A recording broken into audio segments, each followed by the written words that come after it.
Alright, Beastieball, any percent with Kichik. I don't know if I'm doing commentary on this one. Probably will, because commentary practice is good. Hello! We just had a decent run. Let's get a better one. Starting right here, going into the tutorial fight. Grabbing Kichik. Just getting through this as quickly as possible. Scripted to lose the first point here, so we lose the first point. And then gonna win the second point as quickly as we can. Quick explanation of the game. Beastieball is a sort of tactics grid, turn-based volleyball, creature collector RPG. Lovely game. Highly recommend everyone play it. It's so good. If you're watching this and you haven't played the game, either you're possibly on game committee for SGDQ, in which case continue watching, or you're not, in which case don't continue watching and go play the game instead, because there are spoilers in this run. Who knew? We're going to do a lot of gathering warp points and opening up gates early game, so we can get to places easier later. That's a tricky jump, but I got it. I got it with a little bit of setup there. So not like this super fast, but we made it. Unfortunate there, we didn't get the Guardian skip. Sometimes you can just jump over that Guardian and it'll run up the wall. So we lose a few seconds due to having to forfeit, but it's fine. Anyway, here's the first grind of the run. We're going to lose 5 times to Jack here in order to get our Kichik up to level 16, get a few moves we need, and metamorph into Ostracized. Knee benders, good damage for the next upcoming fight. We're also going to learn Shove, which is going to be good damage for the next upcoming fight, and I think that's it for now.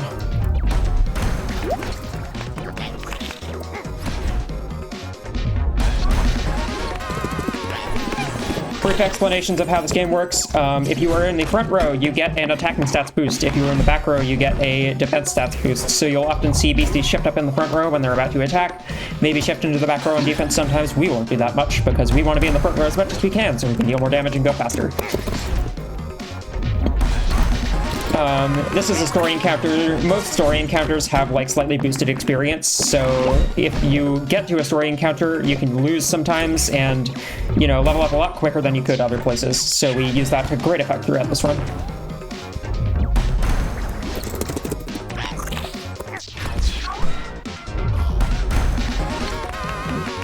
Just level 15, we learned Shove. Another one we're going to need. Shield on Spreco there. We're not going to use that yet, so we're not learning it just now.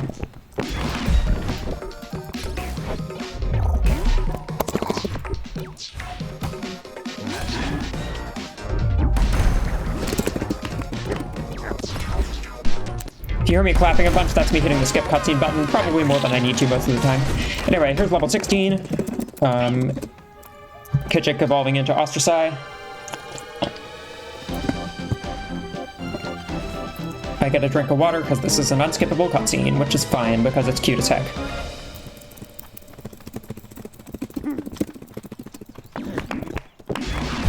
Alright, we can win this fight now. We're going to click Kneebender to Lioness. We're going to move Spreco forward so they can use Block on a future turn. Block is a defensive action. You have 1 action on a defense turn, 3 actions on an offense turn, sort of like in volleyball. Going to use Refresh here to just shore up Ostracized HP very slightly so that we can actually survive this attack that's about to come out from Sabretooth when we block it. And we live on 1 stamina. Net Rush here, Refresh, and Shove will KO Sabretooth even through the block.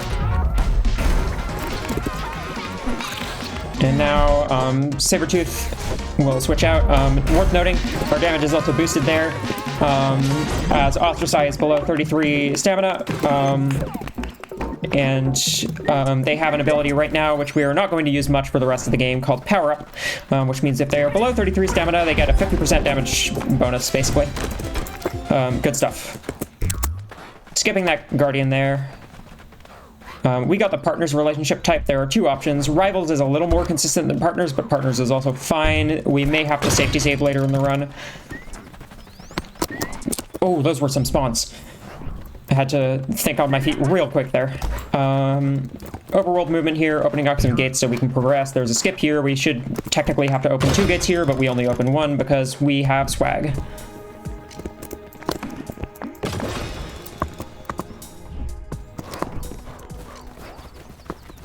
Alright, whole bunch of warp point collecting.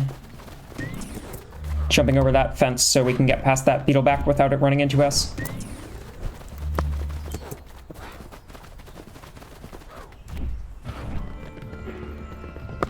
Grabbing an exercise video here. That's going to be an extra level for Castle later when we go to the gym.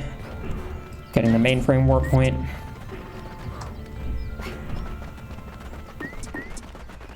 Just avoiding any wild encounters.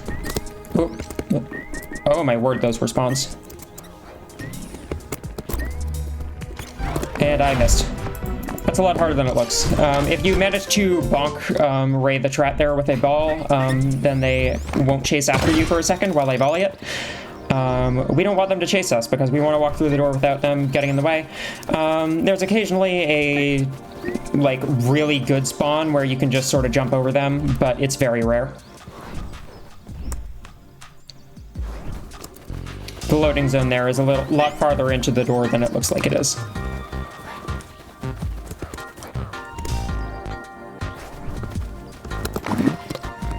Some exposition there that we just skip over because we don't need to see it. That was Celia and Reese. We'll be running into them again later. Well, we'll see them again now, but we won't come back to them until about 15 minutes from now. As per usual, we're just getting a warp point here, warping out to Begonia, which we just grabbed the warp point for a bit ago, and we're going to grab the athletic spray, which doubles our experience for a certain amount of overworld time, which is obviously very good for grinding very quickly. Couple more things to grab before we start grinding, though. Heading down this way towards the beach.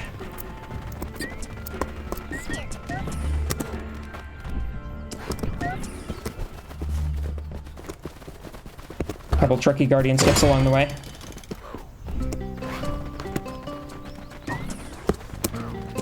Alright, and we nailed that one as well. Nice. Saves about 5 seconds whenever you get past one of those. Important item here, we're picking up the spa salts. I'm using the athletic spray, and we are warping straight out to Domain Park, where we're going to get sent into our second encounter with Jack. And we are going to be here losing for about 7 minutes, so buckle up.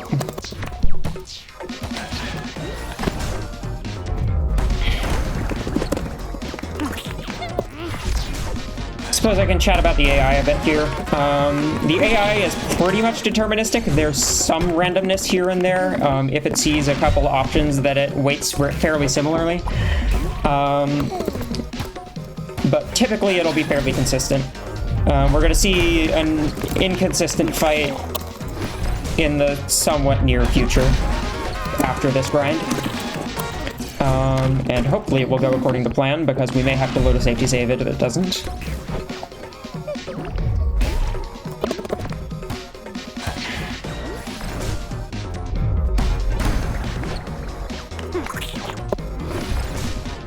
But yeah, we're going to be here for a while. Ostracize is going to get a full moveset overhaul. Sprecho is going to get nothing. We already have most of the moves we want on Sprecho already. Ostracize is going to get everything we need for the rest of the game. Hello, Ashley. This is the part of run where I interact with chat, or if we're running it live, at a marathon, we read donations.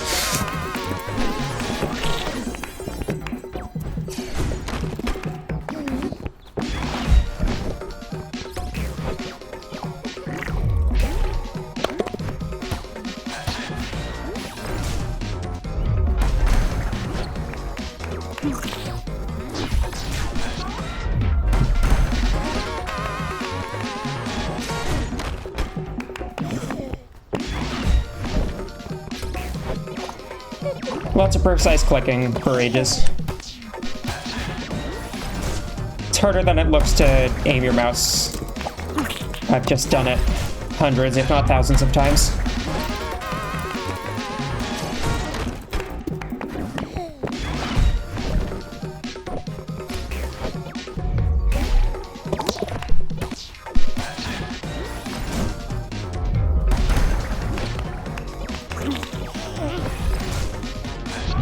If you want to skip this, if you're watching this and you want to skip the grinding portion, and whatever yapping I may do during that, skip to about 14 minutes and 20 seconds on the speedrun timer. Don't know what time it'll be on the video timer, but...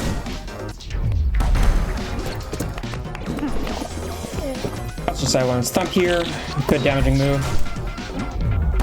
Solid move, no drawbacks.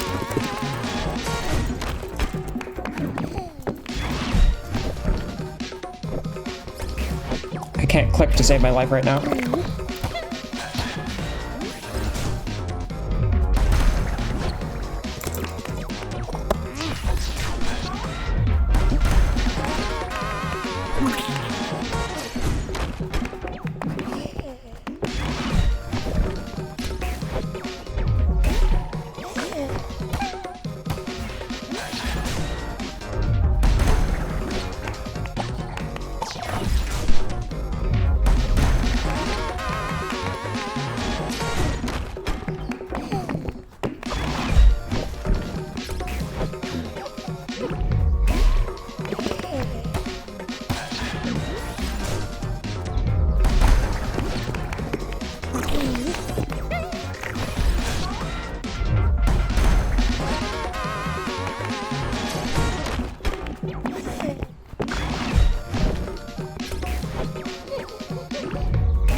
Ostracized learns Shield here. Super important move for the speedrun. It means we get the tough and angry conditions.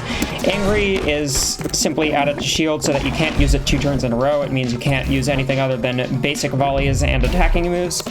That's not the relevant part. The relevant part is the tough feeling, which means you take 1/4 of the amount of damage, and you also can't get knocked out.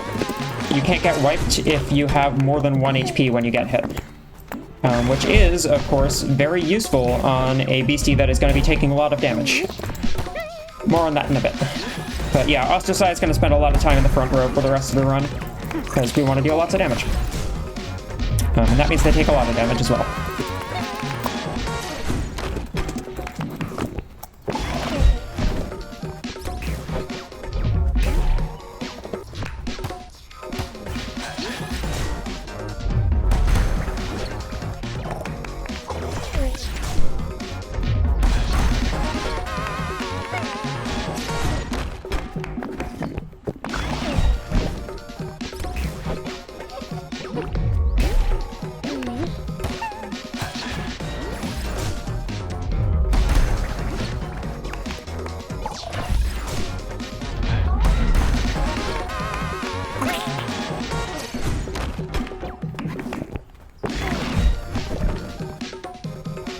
There we go.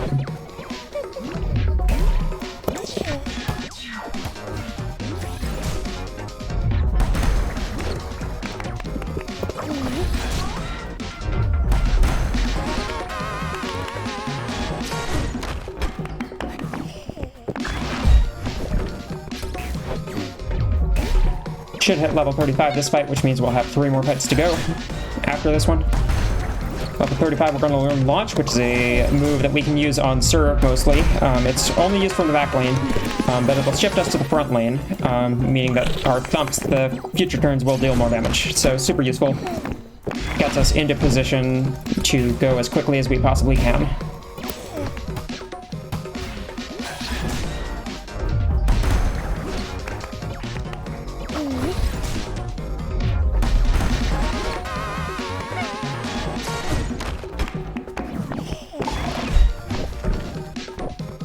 I cannot click right now. Long session of runs today, so I think I'm getting a little tired, but we're managing. All right, last one.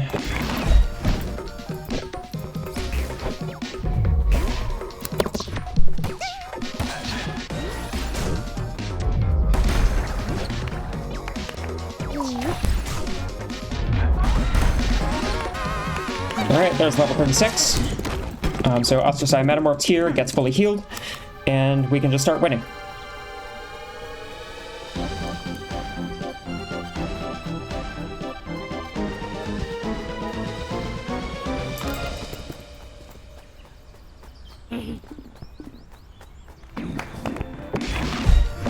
We can just one-shot both of Jack's front row beasties here, so we're gonna do that.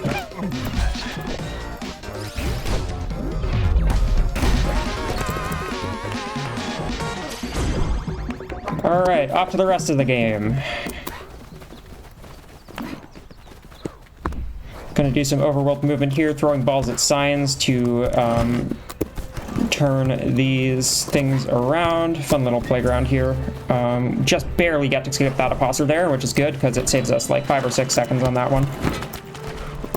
Of course, I then lose 2 or 3 seconds there by not catching the ball as it comes back, which is a lot trickier than it seems it might be.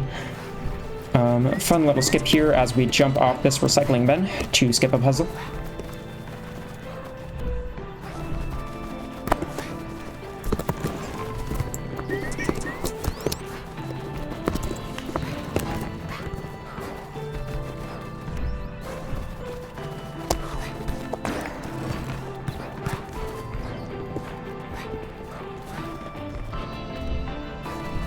Alright, and this is some... Oh, it was some very good pace until that.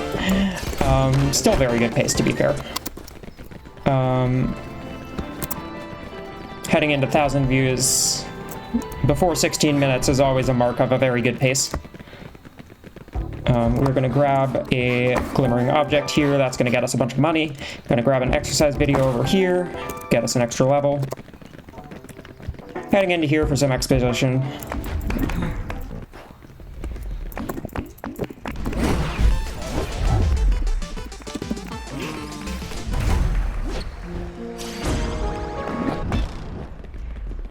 Set up the match with Dominic so we don't have to do that later. Go over here, sell these objects, and we're going to head straight to the gym in mainframe because it's the easiest one to get to. Give Castle Elite its hidden trait, or recessive trait, Overwork, which is going to let us deal more damage in exchange for 10% of our HP every time we attack. But 20% more damage is a lot bigger than 10% of your HP. Nice little guardian skip there, where we jump onto the dock before that Leobro can get to us. And we are off to the first of the rowdy fights, which is going to be Circus. Traversing the sea. Yeah, part of the money routing, the reason why we need to go grab a shiny object earlier is because we need enough money to get this boating license so that we can actually cross the sea. Fun little skip here. We'll see how quickly I get it. First try. That is not as easy as I just made it look. It is actually very difficult. And we're going to choose hit Circus here. We're actually going to block it so we get an easy receive and can just send it right back without volleying, if I can click properly, that is. There we go.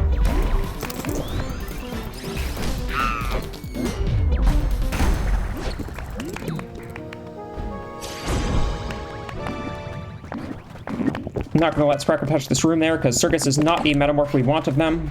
We're heading back here, where we were at the start of the game.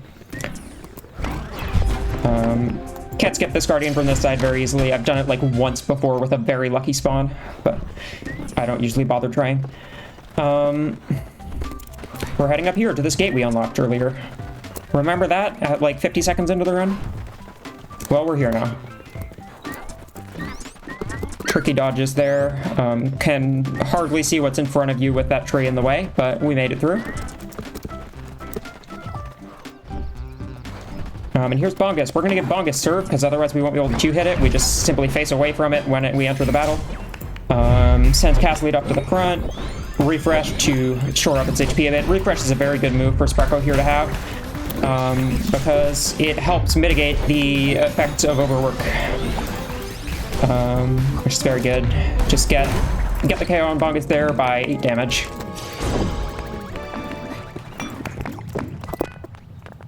Do more story stuff with Reese there, and then up here we are going to run into the final rowdy fight after we beat up Reese's team, if I can click. There we go. We are 20 levels above him, which makes this fight significantly easy.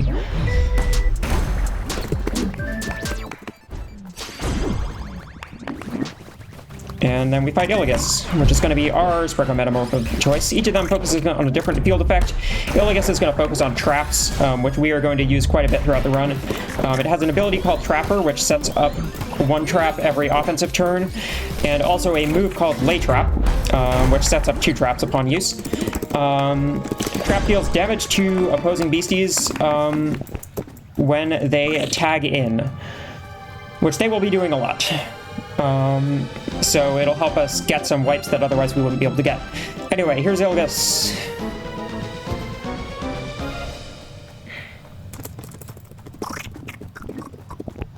We learned Lay Trap here. Don't need any of the other moves, so we're not going to learn those.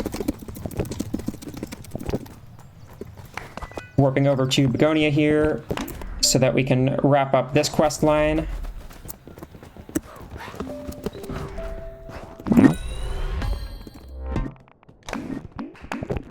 And now we're going to head down to Thousand Views. We don't need to heal here because we're actually going to lose once to Dominic. We need just a little bit more experience.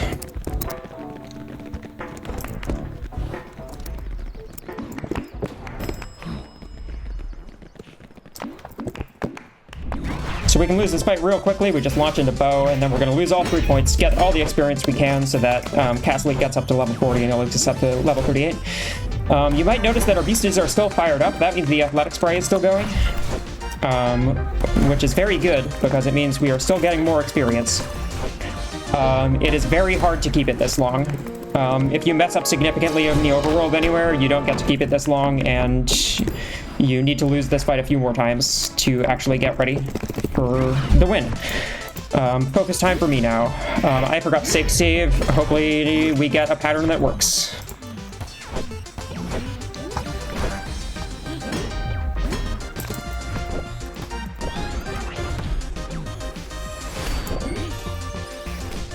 All right, Ruth in, that's good.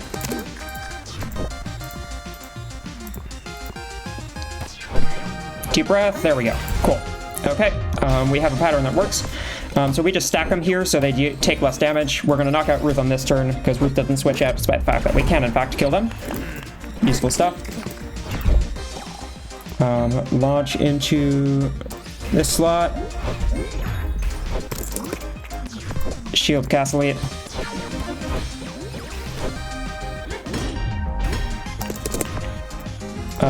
We're gonna volley, we're gonna refresh, and we're gonna thump into Serena, which isn't gonna kill because she's gonna block us.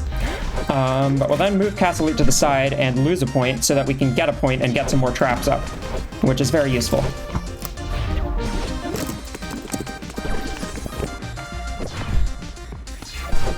Sees the kill into Castle here. The AI will almost always go for a kill if it sees one.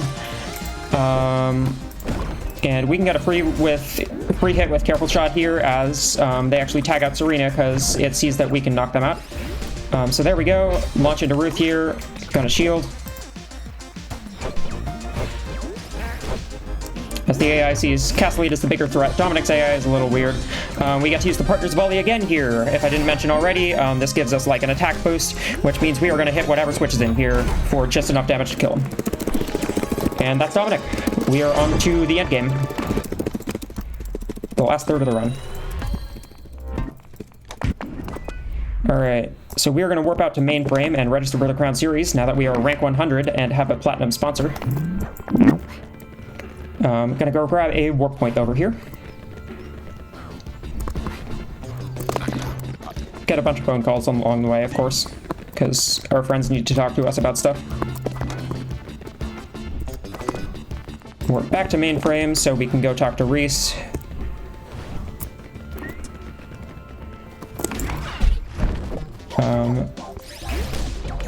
This is a pretty easy fight. We're just going to block Jim here and hopefully it'll speed stuff up. Jim will sometimes hit into Iligas, sometimes hit into Castle. We see into Castle here, which is good because it means we just can send it right back without volleying, save a little bit of time.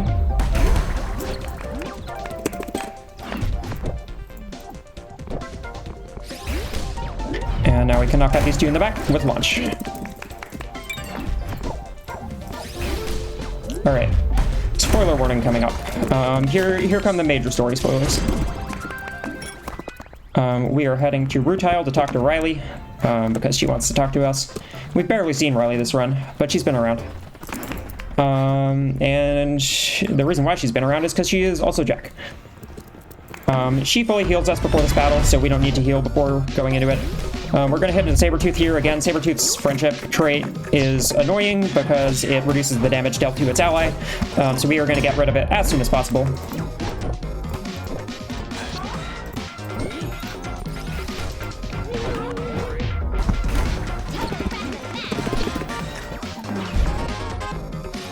Punch in a Manticore here to get some damage on them. We see build, so I don't even need to defend here, which is nice.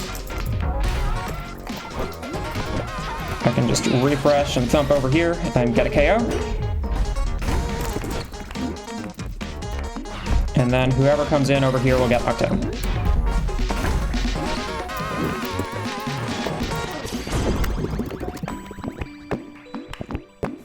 Answer a couple questions there. We're going to update Iligas's moves now. Breaker and Shield. Because we need those for the next fight. I need to heal. Could someone go into the Pace Pals channel, ping Pace Pals the role, and say God at 25 minutes? Oh, I didn't quite enter. There we go. Yeah, more spoilers here. Environmental catastrophe time. We're going to fight Shloom, also known as the god of sports.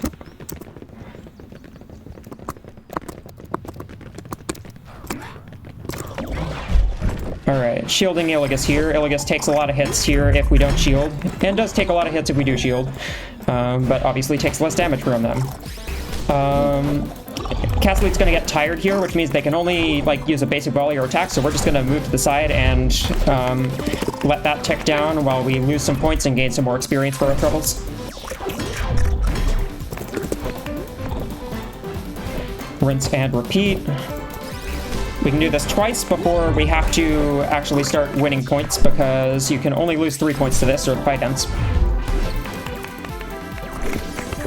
Don't need jump on Iligas, so we're not learning it. Worth noting, Sting. Every time the AI uses Sting, it's reducing its own HP by 20, which is very nice. That does almost 100 damage throughout the course of this fight. We're going to move Iligas to the back here to sort of stack it and give Castleet a defense boost. Castleet, of course, is currently tired, so we need to attack with Iligas. We're going to use Breaker, which actually lowers Shloom's body defense, meaning Castleet will do a little bit more damage. And this next thump, after one more Sting and Ancient, its trait, which also makes it take 10 damage every turn, means we just barely knock it out.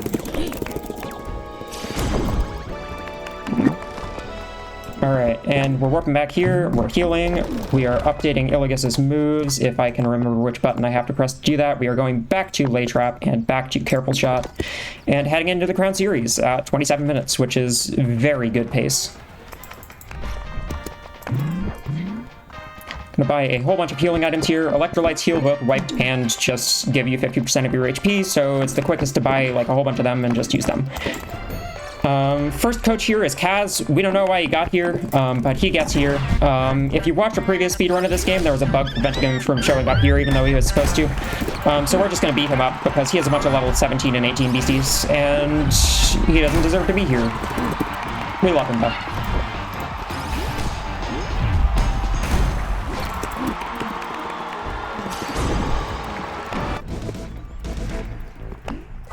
I'm just gonna heal Iligas here if I can hit the right button, or heal Castleet, sorry. Here's Elena. Elena's fight is a little random, but we don't lose really anyway, so it should be fine. Gonna block Freezy here. Okay. Nice. We got the nice one where I can set up Lay Trap here, and then probably Wolf coming in now. Yep. Freezy actually has a trait called Mimicry, which means it copies the trait of the beastie directly across from it, so it actually has Overwork right now, which means it takes a little more damage and we can knock it out. There we go. That's Elena. Use Electrolytes to heal Castleet just once. Celia is next, and we're gonna Oko all of their beasties. Or all of the ones that we need to.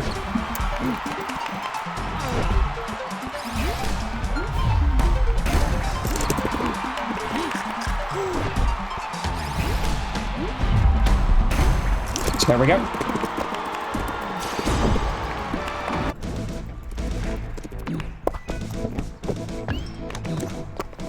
Don't need to heal fully again for Riven. I'm gonna launch into Grendel here. We're then gonna block Brisky, because Brisky's gonna attack Castlete, and we want the easy receive so we can hit traps and then send it right back.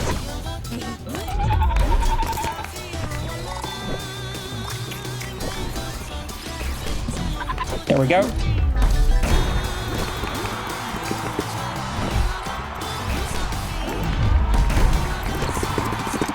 And the traps that we set up will mean we actually get the KO on Bulba here.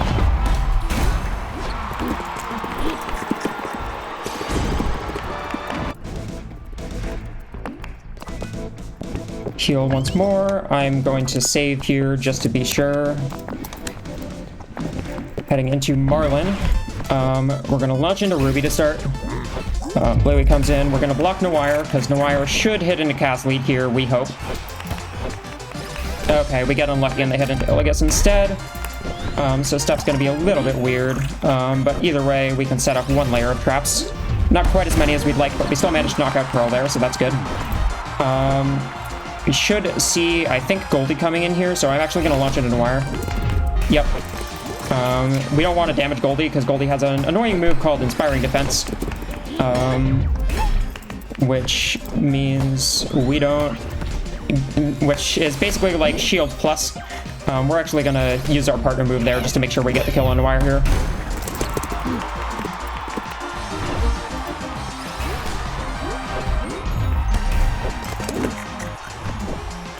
Shielding Castlete.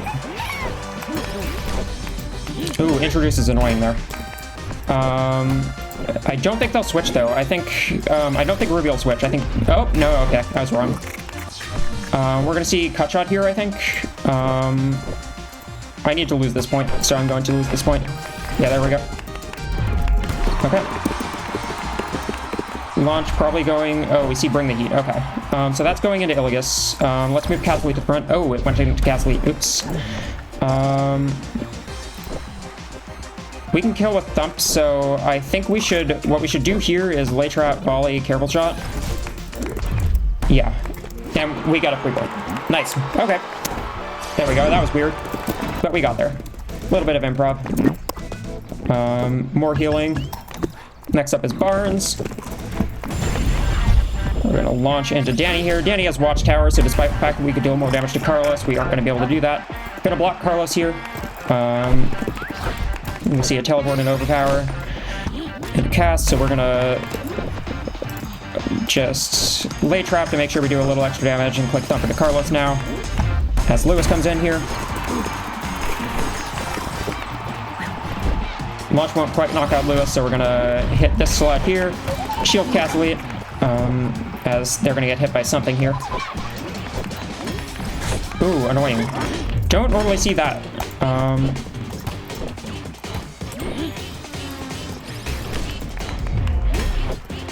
Alright, some different stuff's happening, I think, because our route has had to change a bit. So we're actually going to lose a point here. That's fine.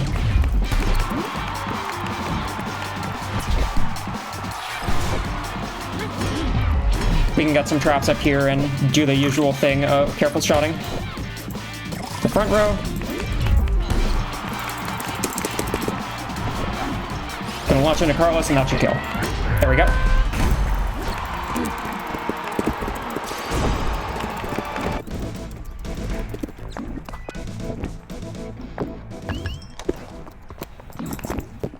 Alright, here's Gene. Gene's the final one of the coaches in the Crown Series.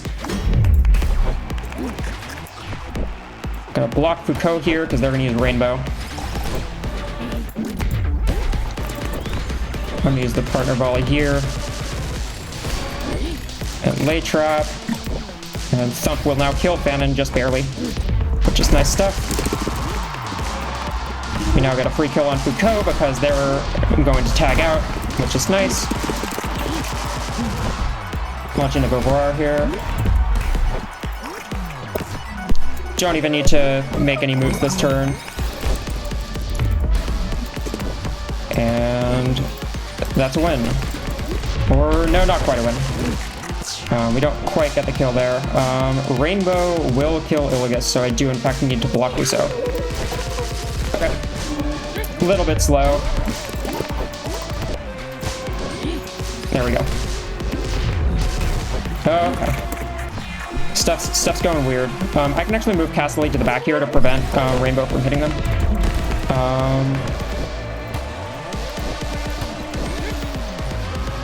We're doing it live. We're doing it live. There we go.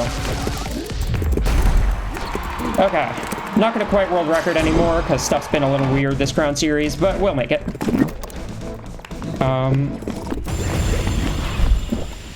So this is Valerie. We're going to lose this fight as quickly as we possibly can. Get both our beasties to the front so they take a bunch of damage.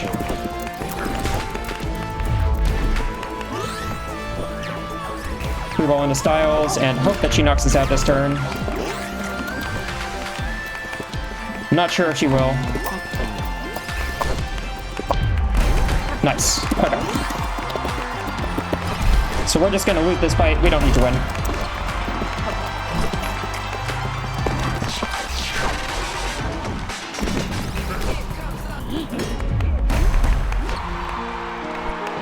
See me mashing skip cutscene and everything else. There's just a lot of dialogue here. It's the end of the game.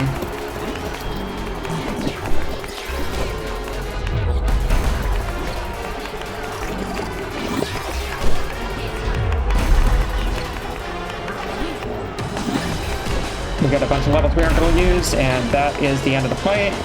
Time is as soon as we go and talk to Riley. Alright, so 35-14. That is less than a minute off of my previous world record from a previous patch when the Dominic fight was significantly easier and there wasn't a Kaz fight in Crown Series. So, all things considered, I am very happy with that time.